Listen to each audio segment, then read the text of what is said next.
We're live. We are live. Ladies and gentlemen, hello and welcome to the All Bodies on Bikes podcast, where all bodies are good bodies, all bikes are good bikes, and all rides should be celebrated. We are at the REI flagship store in Washington, D.C. We are recording live in front of a group of beautiful people who are here for the National Bike Summit. And we're, yeah. See, don't they sound beautiful?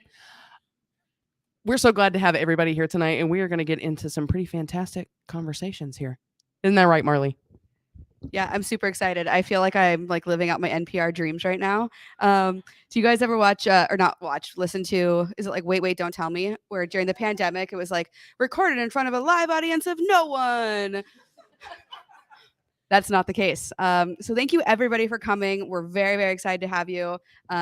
We don't really know what we're doing. So we're just kind of winging it. But that's actually the story of my life. I just make it look like I know what I'm doing. So a couple housekeeping notes for folks that are here. We've got some note cards in the back. We're saving some time at the end for questions. So there's note cards and pens. Feel free to ask us anything.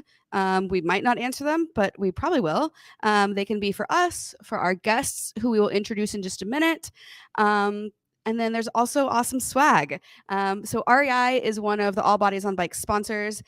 They give us money, which is phenomenal. We are almost a nonprofit, so that's excellent. And so we're very thankful for their support. We're also super thankful to Feisty Media, who helps us produce this and makes the magic happen. And then huge shout out to the League of American Bicyclists, specifically Alyssa Proudfoot Siegel. Did I say that right? For getting us here and making this all happen. So thank you all for joining. The conversation will last about an hour, and then you're welcome to join us in the courtyard for a fire and or drag bingo next door at the brewery. Do you want to introduce our guests? Let's do it. All right. So, with us on the podcast today, we have some friends from the Metro Washington Association of Blind Athletes. That is a nonprofit organization that since 2015 has been offering recreational and competitive athletic opportunities to blind and visually impaired youth and adults in DC, Maryland, and Virginia. So, all the places and all the things. Metro Washington Association of Blind Athletes, we're going to call, how were we pronouncing it earlier? I say MWABA. That's what we're going to call it from now on. MWABA was founded by blind athletes, and the majority of its board of directors are blind. MWABA drives positive societal change by challenging misconceptions about blindness through improving fitness, promoting the capabilities of blind people, and sharing wellness and community with sighted counterparts. MWABA began its tandem bike program in 2017. So they rent tandem bike lockers at the Bethesda and Eastern Market metro stations, and they do tandem bike rides on Thursday evenings and on weekends on the Anacostia Riverwalk and Capitol Crescent trails. In 2022, MWABA held over 40 rides, during which 27 distinct captains rode with 28 distinct stokers. And we're going to learn a little more about those positions as we continue to talk to our friends here. On the far end here, we have Mr. Tom Foley. Joined MWABA in 2021 after moving to the district. A longtime blind stoker from Northern California, Tom rode with the team. We talked about this too, Alameda.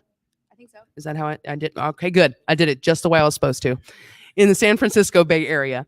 He has completed multiple centuries and particularly abhors steep inclines and strong headwinds. Yep, same, very much so. Since joining MWABA, he has ridden in the 50 States Ride and the Great Pumpkin Ride. He regularly participates in the Bethesda Evening Ride and has enjoyed learning about all the great cycling trails and opportunities throughout the DMV. And next to Tom, we have Miss Shura Gordon. Became a tandem captain with the Metro Washington Association of Blind Athletes in 2017 and became a board member in 2020. She has ridden with over 20 blind stokers and has trained new captains and stokers. Shira has ridden on all 50 state streets of DC, done many rides on bike trails in the area, completed 3 centuries, and biked from Montreal to Quebec City, all with MWABA stokers. So all the things. Again, all the things. Thank y'all for being with us tonight. Yeah. Yeah, for sure. All right. So I guess to start out, we only have one microphone, which is a little bit unfortunate because of technical difficulties. So trying to keep an eye on questions from the audience that is online as well. So feel free to send those in. But we're going to get started with a couple questions for our guests. So we'd love to hear from both of you. Why tandem bicycles? How did you get into bicycling? What does it mean to you? I'm Shira. I started riding a single bike when I was a kid. I got less interested once I got a driver's license, but then around about 10 years ago, I didn't have a car and I got back into biking, and I've kept biking for fun, for transportation. And then in 2017, I saw on a Facebook group that MWABA was starting up and looking for people to captain a tandem. I'd never ridden a tandem, either on the front or the back, but I decided to try it out. And it was a fun new challenge. It's a really cooperative experience. It's a lot of fun. So I decided to stick with it. Yeah. Thanks. And I'm Tom Foley. So I started riding a bike as a kid, and I never got a driver's license. And so I'm a blind guy sitting here with a guide dog. You're all really glad I never got a driver's license, actually. And so, I moved to California for school. I moved to Berkeley, and, I saw well enough to be able to ride a single bike. So I sort of learned to ride in Berkeley, California, great area to ride. But, over the period of a number of years, I lost most of my eyesight. And I had this sort of moment where I was riding along down a street. It was just this beautifully well-paved street, and it was a warm, sunny day, and the sun was sort of poking through the leafy trees. And I came around a corner, and I ran smack back into the back of a parked UPS truck because it looked like a shadow to me. And I got up off the ground, and I thought, perhaps tandems. And I was really fortunate. I'd been riding with a couple of good friends, and one of them said, we were planning to do this double century at 100 miles a day, and he said, why don't we try a tandem? And I really, I didn't want to give up the independence of a single bike, but I thought, well, I'm willing to try it. And during that ride, I discovered something really important, which is, two guys in reasonable shape on a tandem can move very, very quickly. Especially on flats and rollers and downhill. And it really sort of juiced everybody's, competitive nature. And it was just a super exciting 2-day, double century where we spent a lot of time, just zipping right by people really, really quickly. It managed to get a couple of other friends interested in tandeming as well. Then moved out here and was fortunate enough to meet Shira and the whole MWABA group and take up cycling here in the DMV. That's fantastic. I like one of my favorite things about groups of cyclists, and you just really highlighted it, is how casually you said 2 centuries, like in a 2-day period. I love how you're just like, yeah, it was Tuesday, so we did that thing. Exactly. Yes. But we just say it super casually. So tell us a little bit more about, like, we've used the words captain and stoker. What does that mean? And how do y'all communicate with each other when you're on the bike? We want to know all the things. No, go for it. Okay. So, well, at least the tandems I've ridden on, the captain is the person who sits in front, and they're the one who can see. They they control the steering, the brakes, the shifters. Some tandems work a little differently. And sometimes I've seen tandems where the captain is actually in back and the stoker is in a more recumbent position in front. So that can vary. And then the stoker provides a lot of power. The other thing is the tandems I've ridden, the captain and stoker pedals are connected by an extra chain. And so the captain and stoker pedals need to be in the same position and rotating at the same rate. So there's some necessary communication to know that you're pedaling at the same rate, that if you're stopping, starting, all of that. So, yeah. Yeah, and obviously over time, you develop a lot of trust and sort of synchronicity with the captain. And one of the things I've noticed, over the years, and especially if you want to do a lot of writing with someone, is the cadence, right? Because I'm one of the just curious in the room, how many people like a really high cadence say "I"? I'm right there with you. No one. Okay, excellent. I've gotten on a tandem with people who like 140 cadence, and I'm like, I can't do that. I'm going to fall off. I'm going to die. And so, that's one aspect that's, particularly important, especially if you're, sort of writing competitively. So I kind of have a follow-up question on that, if that's okay. I do Zwift or virtual cycling occasionally, and it's always yelling at me to pedal faster. I don't know if anybody else ever had that experience, but I'm like, I don't want to. Do you ever get a captain where you're like, I don't want to pedal faster? Can we renegotiate this a little bit? Oh, okay. Yeah, absolutely. I mean, I think probably the most important thing on a tandem is communication. And so, you can communicate about gears. It's really important for the captain to communicate, about bumps in the road and turns. You want to make sure a hard right-hand turn, your right pedal's up. But again, cadence and the speed is something that you develop pretty good communication skills very early on, I think. What do you think, Sharon? Yeah, I mean, I think for the most part, I think you just kind of communicate and figure that out as you go along. And I think if you've ridden with someone a bunch, you kind of get used to more the type of speed they want to do. I mean, there's someone in our group who's done triathlons and is a serious competitive athlete. And I rode with him at the DC bike party, and we were going very slowly. And I think he was a little confused about what was happening, but it was fun. And, just kind of communicating while you're riding or communicating ahead of the ride what the plan is, what you're going to be doing is usually a good thing.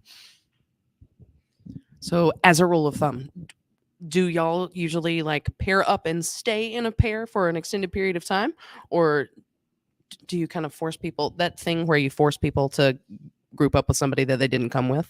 One of those situations. I think it's kind of a combination. During the pandemic, we paired people up and tried to have people only ride with one or two people so that thered be less community contacts. We'll also generally pair people based on similar sizes, both to like fit the tandems better and to ride better together. But we do like to also switch it up so that people just get the chance to know different people and get more comfortable with riding with different people. Because each week we'll send an email saying who wants to ride this week, and then we'll just try to get as many pairs together to ride as possible. But there are also people who've just become really good friends, and they'll ride extra together. They've click really well, or if they're doing longer rides, it can be good to pair people who've ridden together before. So it's kind of a combination.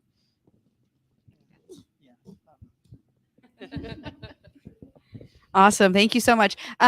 So we've got a question from the online audience, I guess is what it's called, because our live audience is here. And for those of you who are just coming in, we do have note cards in the back. Please feel free to take one, write a question down, and we'll get to them. And it can be about our guests. It can be about All Bodies and Bikes. It can be about whatever.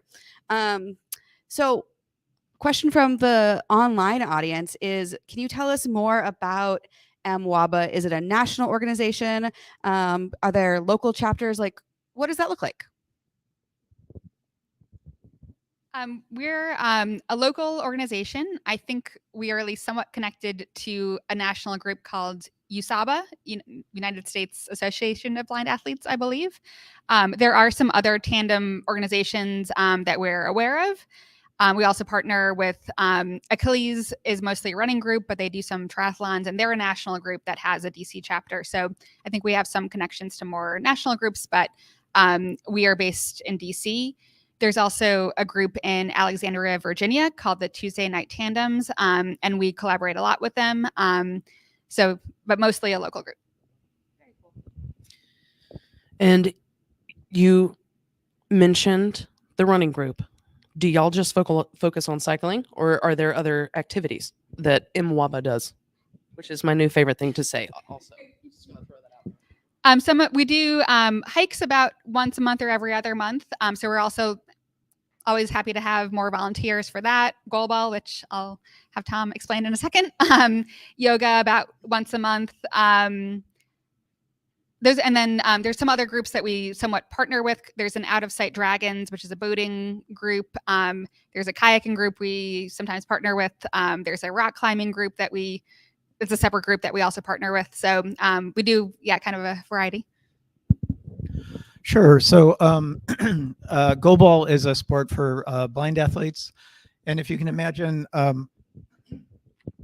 basically 3 players per side on a court, and the court's about the size of a basketball court. Everybody's blindfolded, and the goal of the game is to take a ball that's about the size of a basketball, weighs 3 pounds, and it has a sleigh bell in it. And the goal is to whip the ball along the ground past the 3 people on the other side. So the ball weighs about 3 pounds. It's got a bell in it, and especially good players and people at the Olympic level can throw the ball at about 50 miles an hour. So your goal, should you choose to accept it, is to throw yourself on the ground on purpose in front of this 3-pound ball moving at 40 or 50 miles an hour while blindfolded. And it's the most fun ever next to cycling. So, when you're really sore from cycling, your legs can't move anymore, all you want to do is throw yourself on the ground. And that's actually how I first got to know MWABA is in California. I used to come out here for work a lot, and I was here on weekends. And so I was able to make their goalball practice. And then once moving here, I got hooked up with the kayaking and the cycling and the goalball and lots of the other great things that MWABA does. So last week, it's actually coming out tomorrow, but we had a Paralympian on the show. So you should all go listen to the episode. But you mentioned goalball in the Olympic level. Is it in the Paralympics? Okay, Tom says yes. Is tandem cycling in the Paralympics, and is that a goal? I think it's in the Olympics, and I think the person I mentioned who's done triathlons and stuff was, or maybe someone else. I think there's an Olympic training center in Colorado that some people have gone to, but I'm not too familiar. Do you know more about it? It's definitely a Paralympic sport, and the men and women's Paralympic teams train in Colorado Springs at the Olympic Training Center. The Olympics are definitely not a goal for me, but I so appreciate you asking the question. I think you might have made my night. Thank you for that. Thank you for that. All right, back to me. Well, you're welcome. I don't know. I often will ride stupidly long distances, and people are like, you could do that. Like, I really believe that we can all do all sorts of things, even if we're not good at it. We could just do it. So I guess a more serious question. Have you found the cycling community to be inclusive of blind riders, or what can we all do better to make it more inclusive? I think generally, yes. It might sound small, but a pet peeve that some people have is that sometimes when we'll be riding a tandem past or someone else is passing us, they'll say, the person in back isn't pedaling, which, as we explained, doesn't really make sense since both feet have to be pedaling together. And so that's somewhat of a pet peeve. There are other jokes or comments you can say to, say hi and express things about tandem biking. And then, we've also found, the fact that we worked with DC to get the larger sized tandem bike lockers. That was something that was helpful. And some of the local bike rides, especially the ones put on by the Washington Area Bicyclists Association, they've allowed us to participate and basically not charge the captain for riding, and saying you just have to pay the cost for one person. And that's been helpful just to make sure that we have enough captains who want to do those bike rides. I think in general, one of our challenges is having enough captains to ride. So we are always want to encourage people to try it out, even if it's not something you've done before. We're happy to help train people and pair with you with someone who's trained other new captains. And I think it's just a lot of fun to do. Yeah, I think the cycling community is sort of one of the more open and welcoming communities out there. But I did want to share a story of something that happens a lot. So, on a weekend ride, or particularly on an organized ride, let's just say that Shira and I were riding together. One of the things that always happens at those rides is, but obviously, if Shira and I are riding together, we want Shira in front, right? Can we all agree? You probably want the sighted person in front.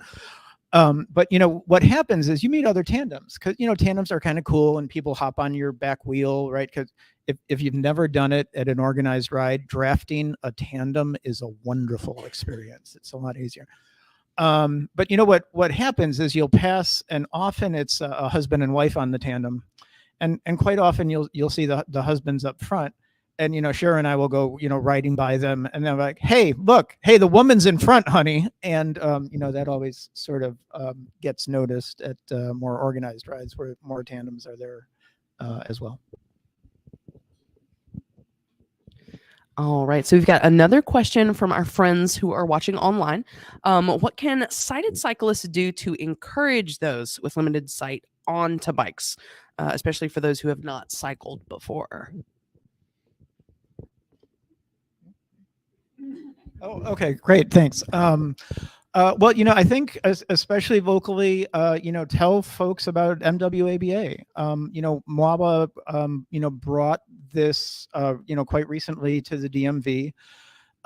So, please share this podcast with friends, share information about MWABA with friends. It's such an inclusive and fun sport. I mean, I suspect everyone in here at one time or another has been on an exercise bike, right?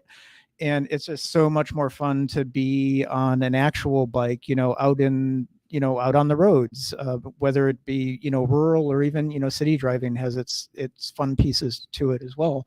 But, share information about MWABA, support MWABA, but also because I know you have a international audience, right? So, Google the name of your town and, bike riding for the blind, or, Shira mentioned it earlier, U.S. Association of Blind Athletes is also a great place to start. But I think most importantly, be supportive, be encouraging.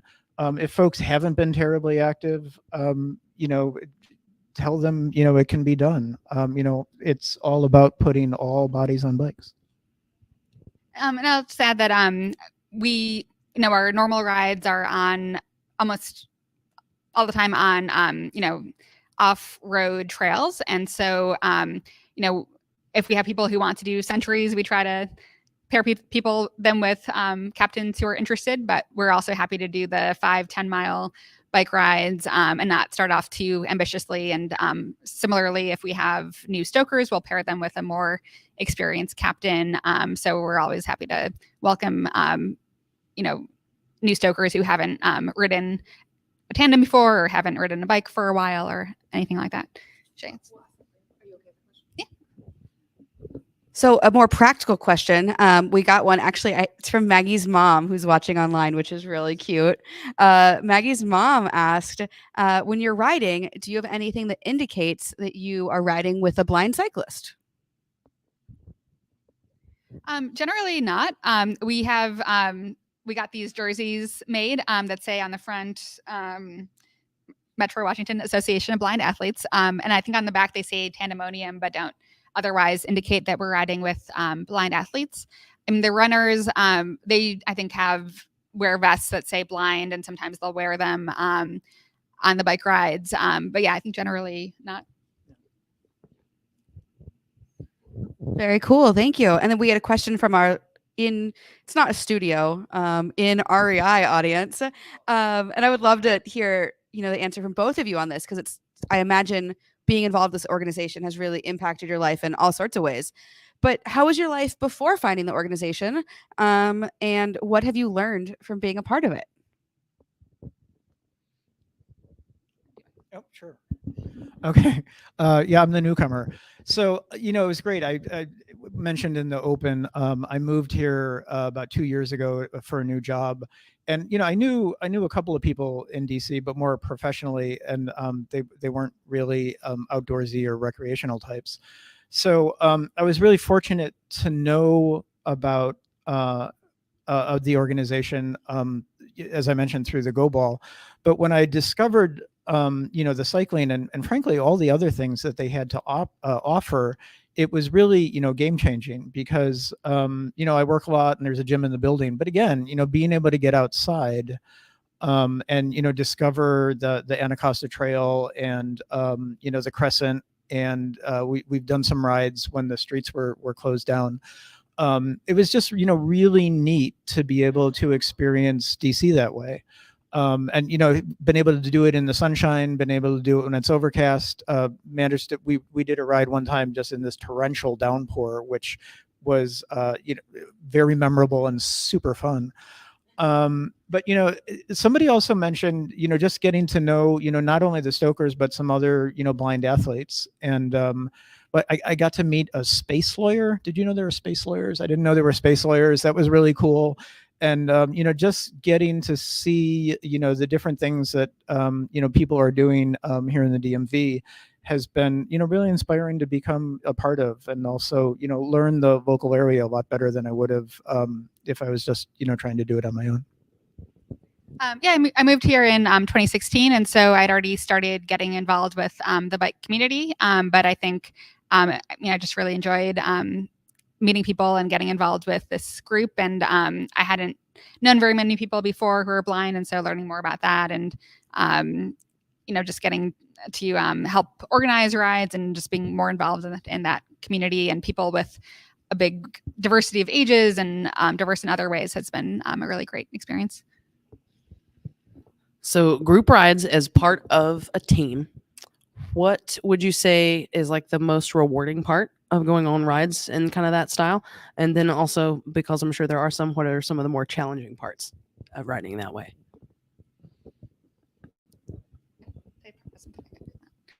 I think one thing that's fun about riding with a group of tandems is people will, as we were saying, notice that their tandems coming by, but they'll say, "Oh, there's a tandem. Oh, there's another tandem. There's 3 tandems." So that can be fun. I think it's fun just to, there's a camaraderie of riding with one person, but then there's kind of more of that of riding with a bigger group. I do think sometimes with tandems, it can be starting and stopping and going up hills are the hardest parts. And so like we were doing the 50 states ride, and this past year I was doing the 30-mile version, and there were 7 of us tandems, and we were somewhat trying to stay together but trying to also follow the route. And so sometimes it's hard to keep a big group of tandems together in that situation, but as long as people kind of meet up at the end or meet up for lunch or whatever, that also happens on group rides too. Yeah, there's definitely a camaraderie to it, and as Sher mentioned, when a handful of tandems goes by, it really sort of captures people's attention, and that's super fun too, because people get excited about a number of tandems. There's definitely a social aspect to it as well, but it again, Sure already mentioned it, but starting and stopping can be a little hard, especially if you're clicking in and clicking out. You have to do it perfectly. Watch this, in tandem. Sorry, I'll be here all day. But once I think once you've ridden with someone once or twice, it becomes almost second nature. So yeah, everybody should try tandeming. All right, we're gonna do a quick poll of the audience. Who here let's say has been on a tandem?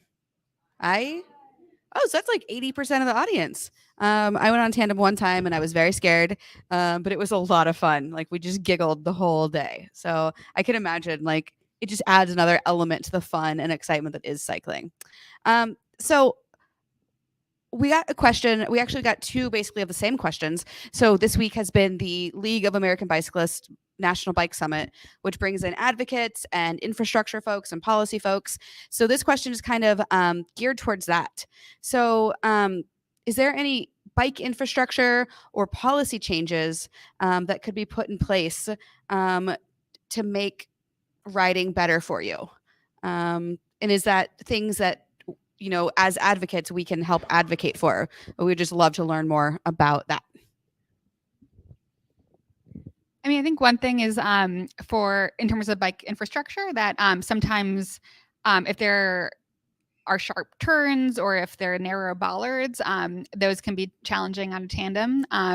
Because if you're making a turn as a captain, you can say, like, kind of judge and you can see what's happening and avoid crashing into things. But sometimes it's hard to judge whether the person behind will like scrape against something, and if they can't see what's happening, they can get scraped up. And then if there's like hairpin turns up a bridge or something, those can be harder. And then making those things more inclusive for tandems also helps for people who have a long tail with a kid or a trailer with a kid or something like that. So those are some things. And then in addition to the like adaptive bike share programs, which I think I already talked about, and also like larger tandem bike lockers, or just being aware of tandems if you're designing parking spots. Also allowing tandem bikes on public transportation can be useful. In DC, it's my understanding that they are now allowed on the metro.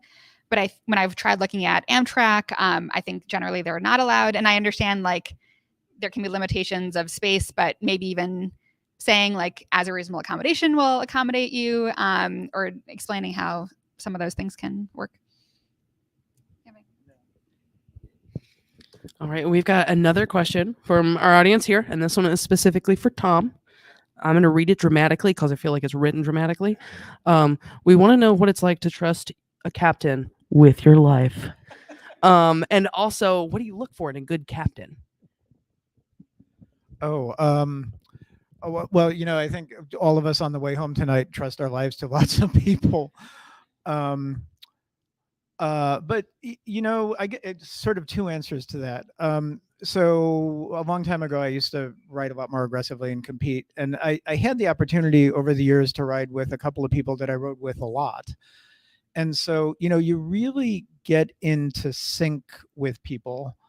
And, you learn to, it's almost like dancing. You learn to read someone's body language. We talked about it earlier. Communication is really important, especially if you're moving very quickly. A tandem going downhill, especially a steep hill, 40, 50, 60 miles an hour is not out of the question, right?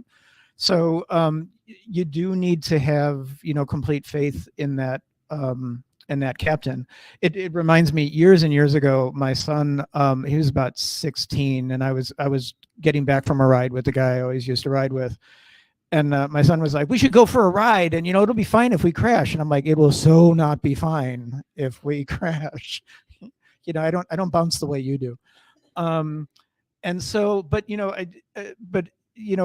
at this point, recreational riding, it's pretty, there's training involved, and there is a training this Thursday for anybody who's interested. But it's pretty quick to pick up. It's interesting. I've managed to do rides with my oldest daughter, who's about 5'4" and 100 pounds, and so it's an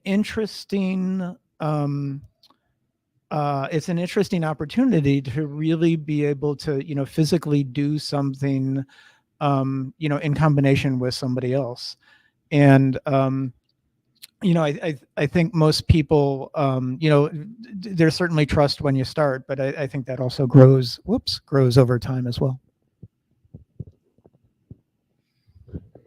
Awesome. Well, we are just about to wrap up this portion. So audience, get your questions in now, because we always have our two final questions. And if you're a fan of the podcast, you know what's coming. I don't know if either of you know what's coming. It's not bad. But we would love to hear from each of you What does your perfect day on a bike look like, feel like? Just describe your perfect day on a bicycle to us. I think this is hard for me to think too precisely about, but I think a 60, 70 degree day, hopefully on a tandem. I like going out to like the Poolsville area and seeing kind of farms and country roads that don't have too many cars on them, and stopping for some good food somewhere. So I think something like that. I also love doing the DC loop, doing the WNRD. So there are lots of places I like to bike in the area too. Oh boy, mine would be pretty similar. So yeah, a nice 60 or 70 degree day. One of the things I've noticed out here is there's a lot more rolling hills than Northern California.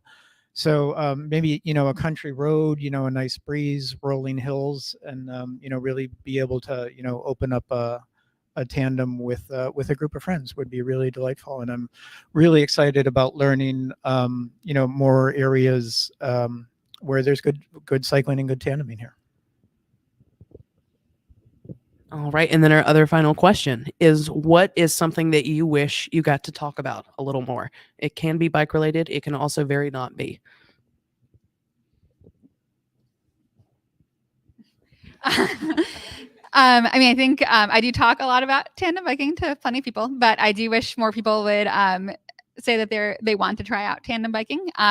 For me, there was a learning curve, and it did take time for me to feel comfortable and learn new skills. But it is something I want people to get involved with. Also, if people have an extra, an old tandem sitting in their garage that they're not using, maybe they thought, someone in their family would bike with them a lot, and that didn't happen. We'd be happy to put that tandem to good use, whether you want to donate it or loan it.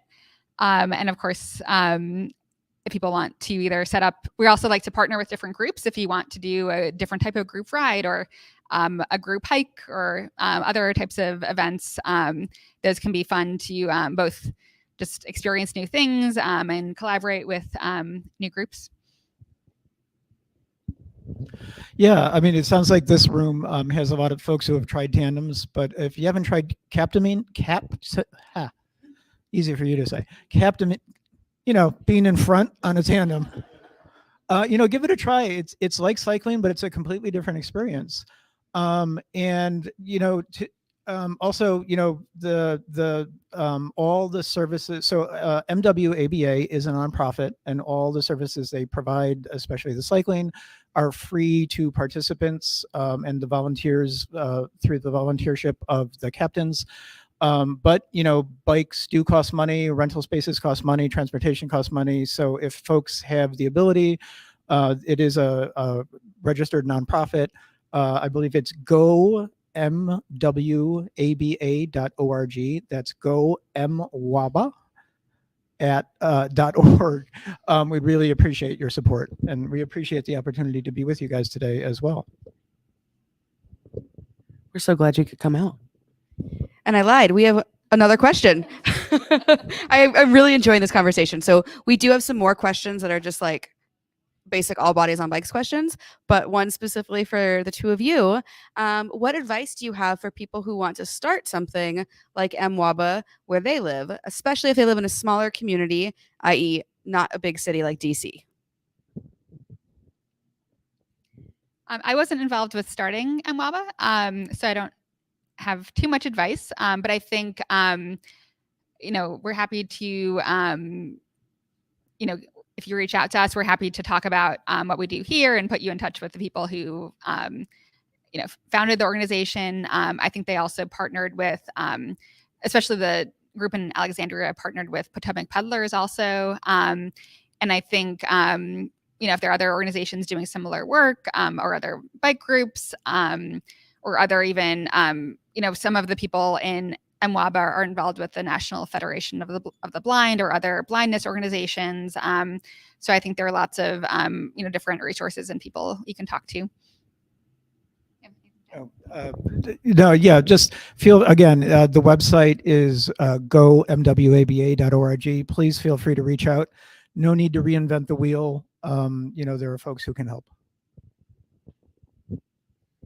Wonderful. Let's give a big round of applause to our guests.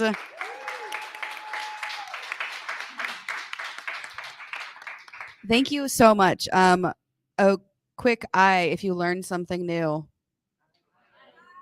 That is unanimous, folks. When I come to DC, I feel like a parliamentary procedure pro. Like, okay, that clearly not any debate nerds in here, but whatever.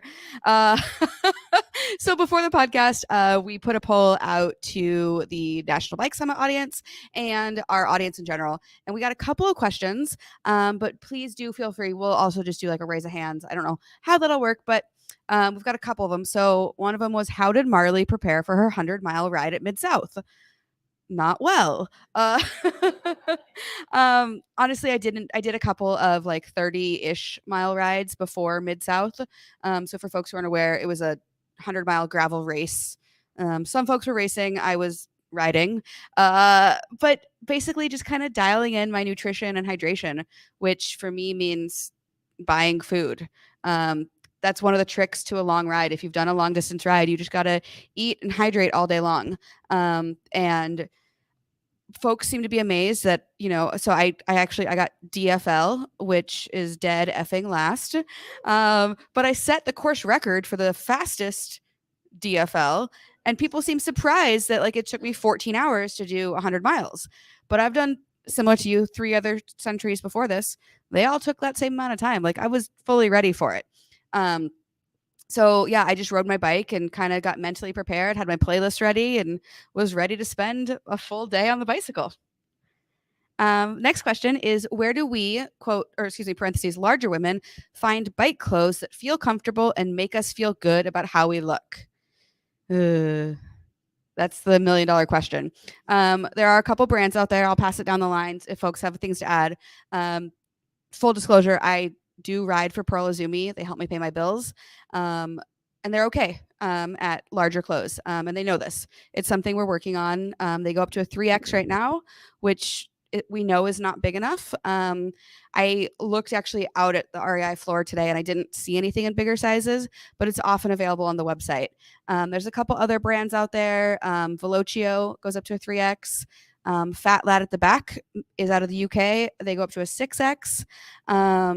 And I think more and more brands are getting on board with it. And the other thing I say is, you don't have to wear bike clothes to ride a bike. You can wear anything you want to, but a good pair of padded shorts with a chamois will go a long way towards comfort. But there's a couple other brands out there. We've got some resources on our website for it.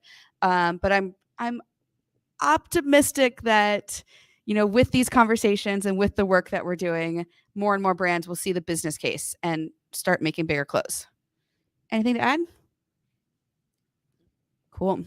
I love this question, and I would love to get the panel, our group's audio, whatever, input. So I want to mountain bike, but I feel I will be too slow for the group rides, and I'm also self-conscious about my weight. What tips do you have for me to get to a point where I can join in?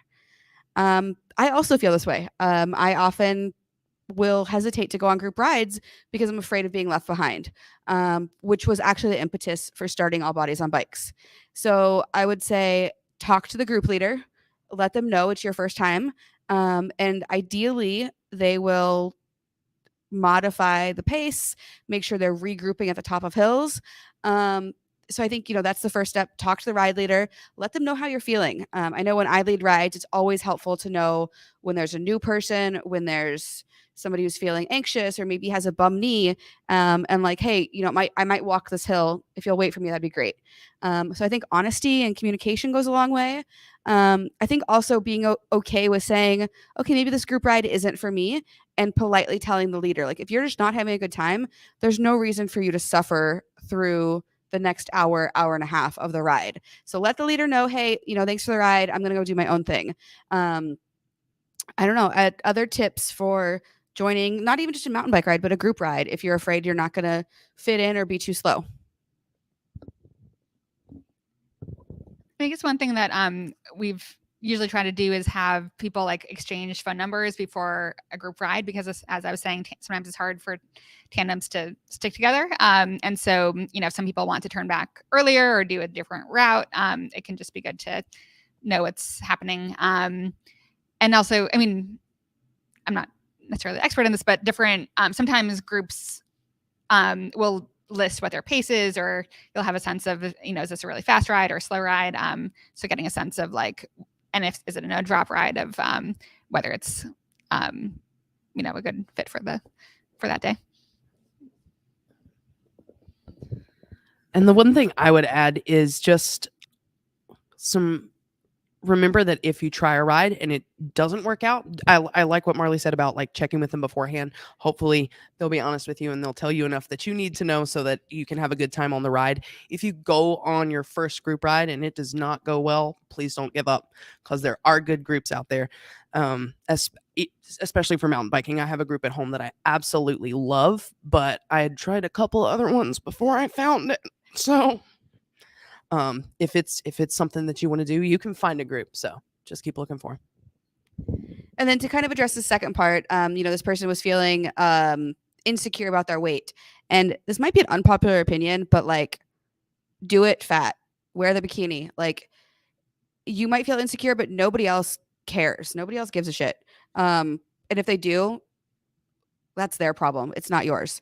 So do the things that make you feel good. I took an e-mountain bike out last week so I could keep up with some friends.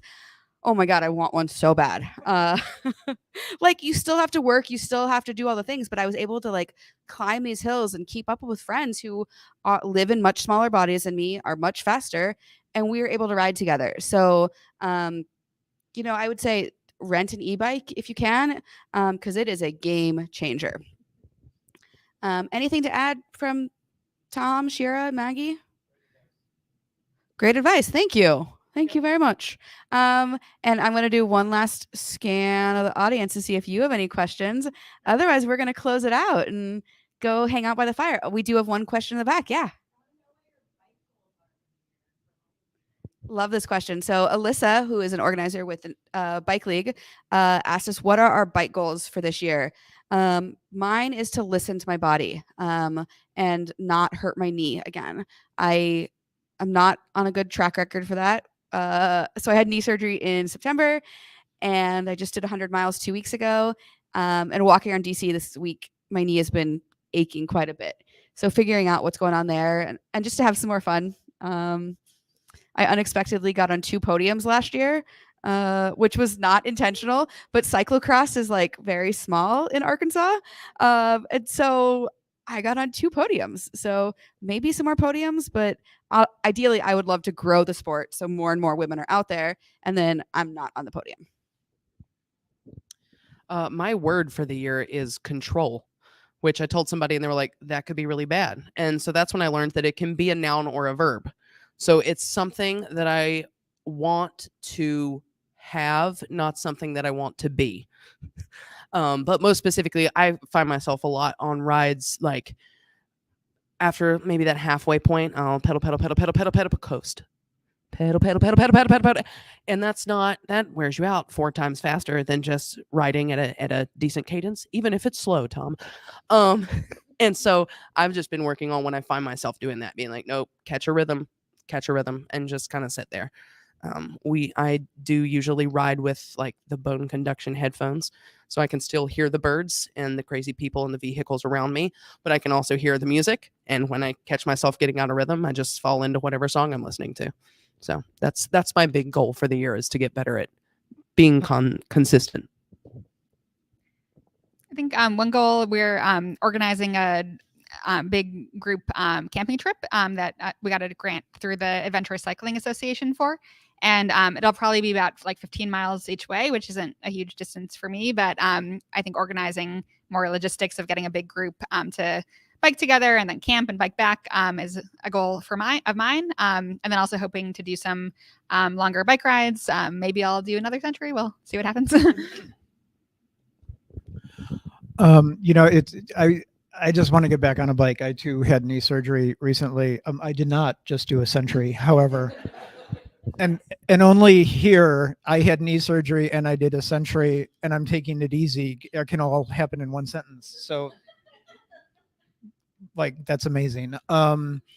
So again, I'm new to the area, but I heard about there's a bike path along the Canal. and you can like start kind of ways out, and you can ride and sort of like pull off into these little towns, and have meals, and there's places to stay and stuff, and that sounds delightful. So just hoping to get back on a bike and get my knee into cycling shape. Awesome. I forgot. I also want to do more bike packing this year. We will actually be doing some all bodies on bikes campouts. I believe there's one happening in the DC area. Molly, our chapter leader here in DC, will be leading that. So we're going to go ahead and end the live stream. Everybody in the audience, you're welcome to come hang out with us on the patio, get some fresh air for a little bit, enjoy this beautiful space. Again, let's give it up for our guest from MWABA. Thank you so much for joining us.